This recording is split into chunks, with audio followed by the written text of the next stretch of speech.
নবাব বাংলা, উড়িষ্যা, বিহারের কিছু অংশ নবাব ছিলেন।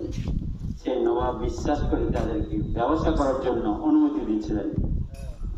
সেই ব্যবসা করার জন্য অনুমতি নেওয়ার পর ভারতবর্ষের যে অবস্থা ঘটলো, পৌনে 200 বছর, প্রায় 200 বছর ধরে যে মুসলমান অন্য সারা ভারতবর্ষের উপরে ইস্ট ইন্ডিয়া কোম্পানি যে অত্যাচার চালালো ইংরেজদের সাথে।